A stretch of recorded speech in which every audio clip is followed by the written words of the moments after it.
PSGINT family, we're talking Vitinha. We're talking a baller. We're talking a player that's gonna cook next season. So let's get straight in.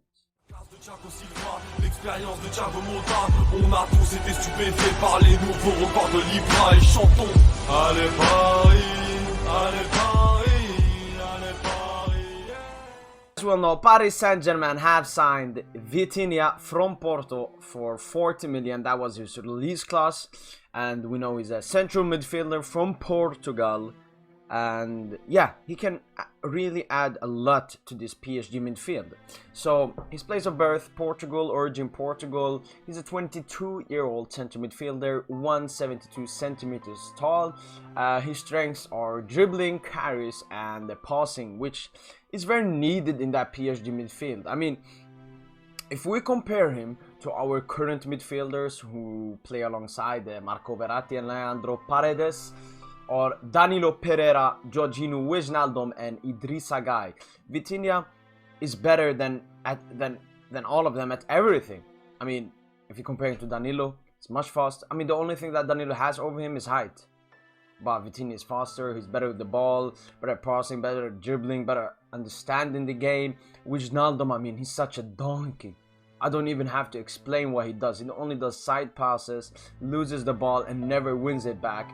Whilst Idrissa Gueye, I mean, he's at least good at winning the ball back. But apart from that, not that much he can provide to the PSG team. I mean, he can't really make forward passes. He can't really think quickly. Sometimes I've seen him trying to take the Verratti role when sometimes Verratti is missing. And that's gone horribly wrong because, yeah, he's not as talented and doesn't have the ball control and skills as Marco Verratti. One thing that also will be added is that on the right side, PSG threatened too little.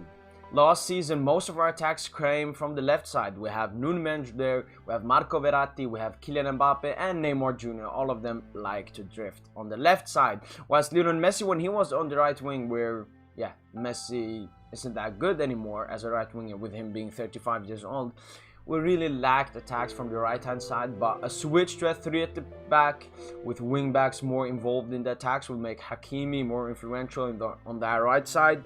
And one problem I saw a lot of times last season, he couldn't do 1-2 quick passes with Danilo, Wijnaldum or Gueye on that right hand side.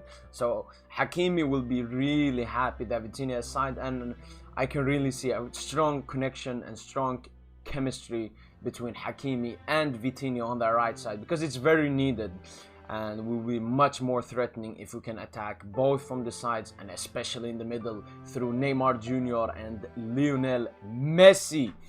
And he would most probably line up in a 3-man midfield or a 2-man midfield, either alongside Marco Verratti or Marco Verratti and Paredes straight behind him.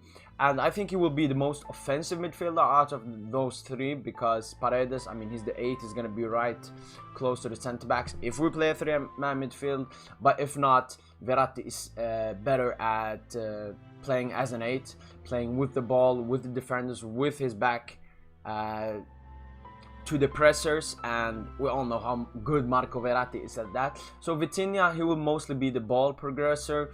He will also give us a lot of energetic in the midfield, because as I said, the other midfielder options we used to have and still have, they don't press that much, they don't work that hard, and we need someone with explosivity, like a pit bull, like a bulldog that just presses around, wins us the ball, and makes it very hard for the other opponent, especially when we have attackers who, yeah, the media says don't press that much. I mean, I've never seen attackers that press that much. It's only attackers that don't have anything other to provide that press a lot.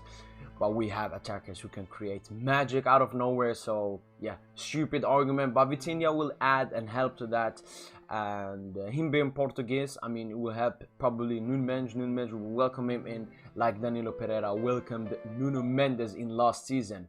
But apart from that, I think that Vitinha will be a great acquisition for Paris Saint-Germain. Only 40 million for a 22-year-old. This is a signing for the future, and he's still going to be better than all of our midfielders apart from Leandro Paredes and Marco Verratti. So let's hope everything well for Vitinha. Let's welcome him to the club.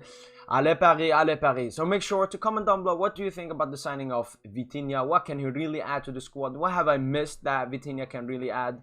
And make sure to subscribe to the best PSG YouTube channel in the world. And apart from that, allez, allez, allez PSG. L'expérience de Thiago Motta, on a tous été stupéfaits par les nouveaux records de Libra et chantons. Allez Paris.